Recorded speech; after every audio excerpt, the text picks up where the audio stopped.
우리가 먹든지 우리가 마시든지 무엇을 하든지 하나님께 영광을 위해 살아가는 믿음의 성도들이 되시기를 주의 이름으로 기원합니다.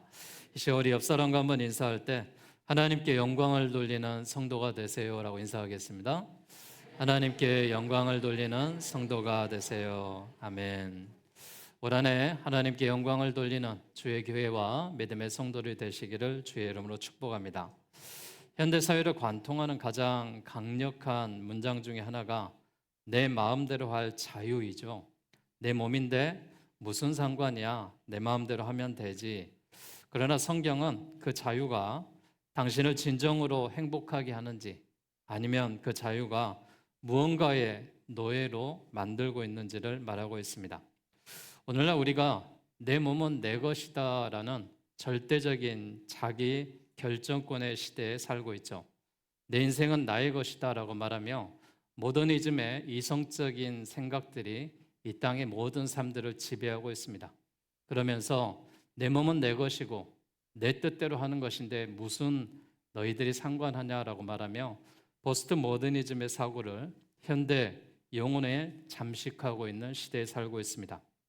이러한 시대적 조류 속에서 사람들은 자신이 하고 싶은 대로 행동하는 것을 자유다라고 말하죠. 그러나 자신의 마음대로 살아가는 것이 자유가 아니라 법의 테두리 안에서 또 하나님 안에서 살아가는 그 자유를 우리가 이야기하고 있습니다. 놀랍게도 2000년 전에도 고린도 교회 성도들 역시 이와 유사한 사상적인 혼란을 겪고 있었죠. 당시 고린도는 항구 도시로서 온갖 물자와 문화와 타락한 성적 관습이 뒤섞인 대도시였습니다. 그곳의 성도들은 복음 안에서 자유를 얻었다는 소식을 들었지만 안타깝게도 그 자유를 방종의 기회로 오용하고 말았죠. 그들은 본문 12절 말씀해 보니까 모든 것이 내게 가하다라는 슬로건을 내세우며 그리스도께서 주신 영적인 자유를 육체의 쾌락의 정당함으로 논리를 삼아서 버렸습니다. 그러나 사도 바울은 오늘 본문을 통해서 단호하게 선포하고 있는 말씀들이 있죠. 성도의 진정한 자유는 내 마음대로 하는 것에 있는 것이 아니라 나를 핏값으로 사신 하나님을 위해 사는 것입니다. 오늘 우리가 하나님의 영광을 위해 살아가는 그리스도인들이 자유라는 이 방종 속에서 살아가는 것이 아니라 하나님이 주시는 자유라는 선택적인 구속받은 그 안에서 평강을 누릴 수 있는 그리스도인이 되시기를 주의 이름으로 기원합니다. 우리는 유익을 구하며 절제된 삶을 사셔야 됩니다. 오늘 본문의 12절 말씀에 보니 모든 것이 내게 가하나 다 유익한 것이 아니다라고 말했죠. 또 모든 것이 내게 가하나 내가 무엇이든지 얽매이지 아니하리라라고 말하고 있습니다. 이 12절에 두 가지 말씀을 하고 있는데 유익과 얽매임, 즉 통제에 대한 이야기를 말하고 있죠. 그리스도인은 무엇이든지 할 수 있는 권리가 있지만 그것이 나의 영성과 공동체의 유익을 먼저 끼쳐주는 건지 다시 한번 우리를 물어야 될 줄로 압니다. 어떤 행동이 죄는 아닐지라도 그 행동이 나의 기도를 막기도 하고요. 말씀의 묵상을 방해한다면 그것은 성도에게 유익하지 않습니다. 예를 들어서 술에 취하는 것, 스마트폰에 중독되는 것, 게임에 중독되고 쇼핑에 중독에 빠지는 많은 사람들이 자기 마음대로 한다고 생각하지만 실상은 그것들에 조종당하고 있는 것이죠. 내가 그것을 조종할 수 없다면 나는 더 이상 자유로운 사람이 아니라 그것의 종이 되는 것이고 중독자에 불과한 것이죠. 성도는 오직 그리스도에게만 얽매인 사람인 줄로 믿습니다. 주님께 매일 때 비로소 세상의 정욕으로부터 자유로워질 수 있습니다. 사랑하는 여러분, 여러분의 일상을 한번 점검해 보십시오. 나를 붙들고 놓아주지 않는 유익하지 않는 습관이 무엇인지. 다 유익한 것이 아니다라고 말했습니다. 성도의 자유는 결코 무법주의를 의미하지 않죠. 그리스도인은 율법의 정죄로부터 자유로워졌으나 이제는 사랑의 종노릇을 자들입니다. 우리가 어떤 행동을 할 때 그 기준이 내가 이것을 할 권리가 있는가가 아니라 또한 이것이 하나님과의 관계에서 내가 유익한가, 또한 공동체와 이웃을 위해서 덕을 세우는 일인가라고 생각을 해보셔야 됩니다. 하나님의 주권을 인정하는 성도는 내 만족이 아니라 하나님의 영광과 우리가 살아가는 사회에 타인의 유익을 우선순위로 생각해야 될 줄로 믿습니다. 성경은 계속해서 이렇게 말하죠. 내가 무엇에든지 얽매이지 아니하리라. 죄의 본성이요, 우리로 하여금 자유를 누린다라고 착각하게 만듭니다. 실제로는 우리를 어떤 습관이나 정욕의 노예로 전락시키는 것이죠. 중독과 방종은 자유의 모습처럼 보이지만 사실은 죄에 포로된 상태를 말하고 있습니다. 바울은 어떤 권리를 사용할 수 있을지라도 그것이 나를 지배하고 나를 노예로 만든다면 과감히 거부하겠다라고 선언하고 있습니다. 여러분, 진정한 자유는 죄를 지을 수 있는 능력이 아니라 죄를 거절할 수 있는 능력이 진정한 자유입니다. 하나님이 주시는 자유를 타락의 오만한 생각을 가지고 육체의 타락과 쾌락을 즐기는 자유의 방종으로 우리가 살아서는 안 된다라는 말입니다. 우리는 얽매이되 하나님의 법 안에서 죄를 거부할 수 있는, 악을 거부할 수 있는, 선을 행할 수 있는 그 자유의 특권을 가지고 살으라는 말이죠. 사랑하는 여러분, 우리들의 삶의 모든 영역, 심지어 사소한 취미나 습관조차 그리스도의 통치 안에 있어야 됩니다.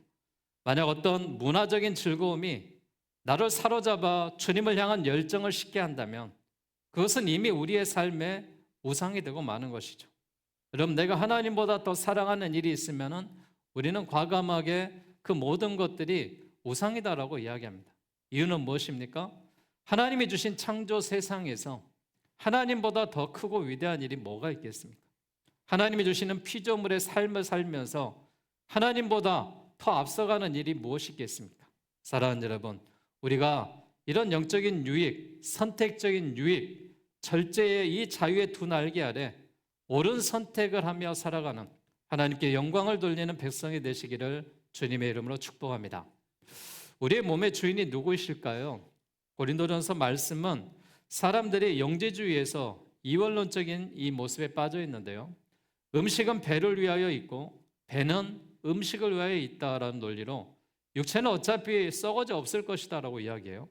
몸으로 무슨 짓을 해도 영혼의 구원과는 상관없다는 그 논리가 지배했던 것이 당시 고린도 이 지역에 살고 있는 사람들의 생각이었습니다.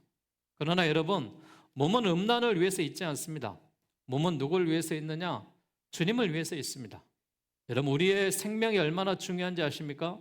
우리의 육체가 얼마나 중요한지 아시냔 말입니다. 우리의 육체에 숨을 쉬고 심장이 뛰는 순간에 예수 그리스도를 나의 구주로 영접하는 자만이 영원한 생명에 들어가는 것입니다. 그리고 지금도 하나님의 영광 가운데 우리가 거하는 것이죠. 성경적인 관점에서 몸은 약하거나 무가치한 것이 아닙니다. 하나님께서는 세상을 창조하실 때 육체를 만드시고 또한 그 재료의 흙을 사용하셨지만 그 구에 생기를 불어넣으시며 내가 보기에 심히 좋았다라고 말씀하셨습니다. 그리스도께서 성육신하시며 이 땅에 오셨는데 우리의 몸의 존재의 목적이 본능적인 욕구를 채우는 것이 아니라 주님을 섬기고 영화롭게 하는 그리스도의 몸이라는 사실입니다. 그중에 여러분, 세상의 많은 사람들은 그리스도의 몸으로 살아가지 않습니다. 하나님의 선택받은 백성, 구별된 사람만이 온전히 하나님이 기뻐하시는 예배의 삶을 살아갈 수가 있습니다. 지난주에 폭설로 인하여서 많은 성도가 오지 못했죠. 그런데 성도들이 이렇게 전화를 드려보고 신방을 해보니까 주일날 못 오니까 너무 불편하고 힘들다는 말씀들을 많이 하셨습니다. 꼭 죄를 진 것 같다라고 말했습니다. 오늘 많은 성도들이 오셨는데 여러분, 하나님이 기뻐하시는 우리의 삶이 무엇이냐? 우리가 있어야 될 자리에 있어야 된다는 사실이죠. 예배 드려야 될 시간에 예배를 드려야 된다는 사실입니다.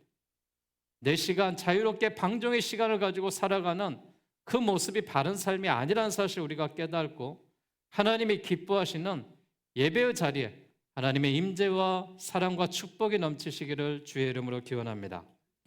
우리가 몸의 부활이 14절 말씀해 보니까 소망의 모습으로 나타나는데 하나님이 주를 다시 살리셨고 또한 그의 권능으로 우리를 다시 살리리라 라고 말했습니다. 우리의 몸은 일회용의 소모품이 아닙니다. 장차 그리스도의 부활에 동참하며 신령한 몸으로 변화될 영광스러운 존재라는 사실입니다. 부활의 소망을 가진 자가 결코 현재의 몸을 죄의 도구로 내어줘서는 안 되는 것이죠. 우리는 예수 그리스도와 지체가 되며 연합하는 삶을 살고 있습니다. 15절에 말하죠. 너희 몸이 그리스도의 지체인 줄 알지 못하느냐. 지체가 뭡니까? 그리스도의 머리 가운데 우리가 모든 생명이 붙어 있는 것처럼 우리가 주님의 뜻대로 살아가는 지체라는 사실입니다. 우리가 음행을 저지른 것은 단순히 개인적인 실수가 되지 않습니다. 그리스도의 지체를 떼어 오늘 성경에 무서운 비유를 하고 있는데 창녀의 지체로 만드는 영적인 간음이다라고 말하고 있습니다. 주와 합하는 자는 한 영이고 이 신비로운 연합은 우리가 어디를 가든지 무엇을 보든 그리스도께서 우리와 함께 계심을 의미하면서요, 예수를 믿을 때 우리가 영적으로 그리스도와 연합되었다라고 말합니다. 주님과 한 영이 됩니다. 이것은 단순한 비유가 아니죠. 주님이 내 안에 계시고 내가 주님 안에 있다는 실제적인 연합을 말하고 있습니다. 생각해 보십시오. 우리가 죄의 자리에 갈 때 우리의 몸만 그 자리에 있겠습니까? 우리 영혼에 있는 주님도 그 자리에 있지 않겠습니까? 내 안에 계신 그리스도를 그 악한 현장으로 끌고 가는 행위가 그리스도인의 잘못된 행위가 아니겠습니까? 우리의 눈이 부정한 것을 볼 때, 우리의 발이 가지 말아야 될 곳을 갈 때, 우리의 이 지체가 그리스도의 지체와 함께 움직인다는 사실을 기억하며 그 경고의 말씀을 기억해야 됩니다. 우리가 본능에 충실한 짐승의 몸이 아니라는 사실이죠. 우리는 주님의 뜻을 수행하는 그리스도의 도구로 살아가야 될 줄로 믿습니다. 구약의 성도들이 성막과 성전을 통해서 하나님의 임재를 경험했다면 신약의 성도들은 그리스도와의 연합을 통해 그분과 하나가 되었습니다. 아담 안에서 죽었던 우리가 이제 마지막 아담이신 예수 그리스도를 통하여 다시 살아나며 우리가 생명의 은혜 가운데 거하게 된 줄로 믿습니다. 우리 모두가 우리의 몸의 주인이 내가 아니라 하나님이라는 사실을 다시 한번 인지할 수 있기를 원합니다. 하나님이 주신 세상에서 하나님을 영광에 내며 살아간다면 하나님의 백성으로 가장 기뻐하며 은혜의 삶으로 살아가게 하실 줄로 믿습니다. 오늘도 이 믿음 안에서 승리하는 우리 모두가 되시기를 주님의 이름으로 축복합니다. 그럼 우리의 몸은 어떤 몸이냐? 성전의 몸입니다. 그리고 값으로 피값으로 사신 몸입니다. 바울은 음행의 죄가 가진 특수성을 지적하며 우리가 거룩함을 지켜야 하는 신학적인 근거를 대고 있죠.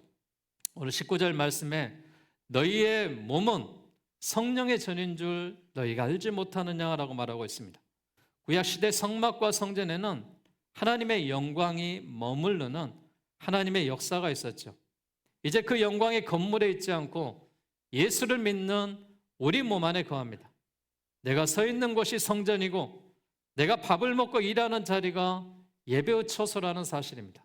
사랑하는 여러분, 음행을 피하십시오.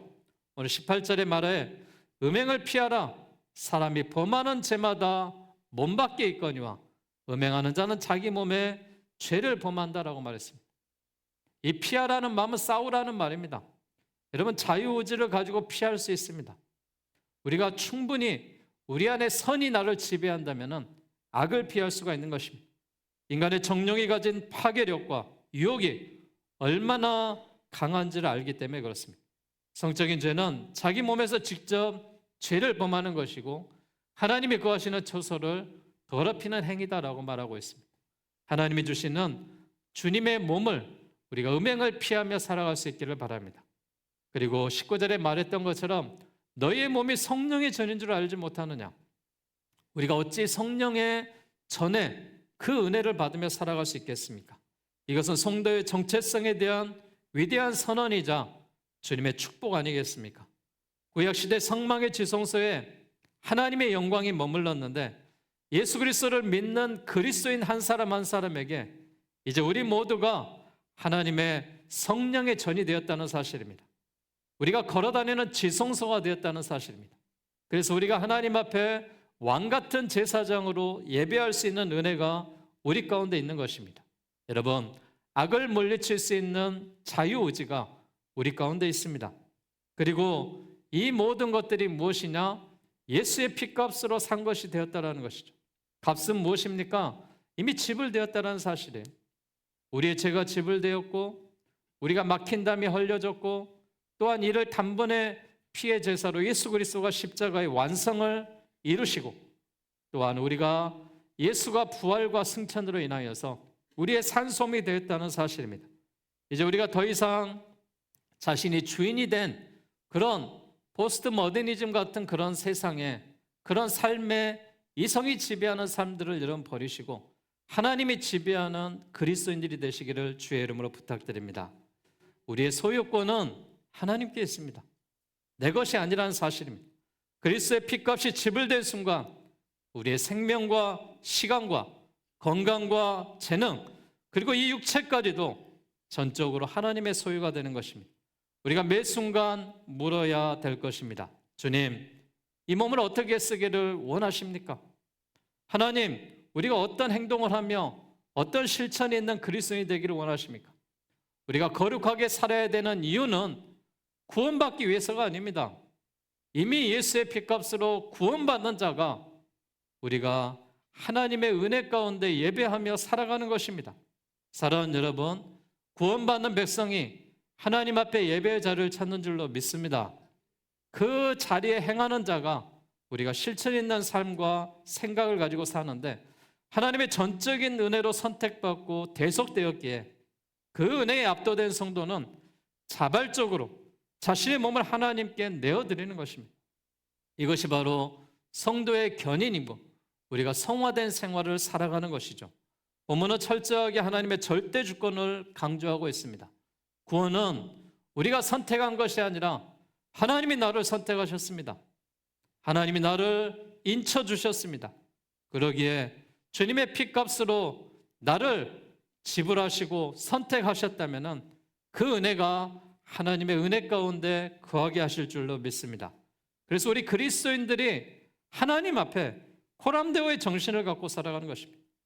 하나님 앞에 이 코람데오 정신을 갖고 살아가는 자가 사도 바울은 고린도 성도들에게 몸의 거룩함을 요구하는 이유가 단순히 도덕적인 훈계가 아니라 우리의 몸이 하나님의 소유이고 하나님의 임재라는 장소라는 사실이기 때문에 이 말씀을 하는 것입니다.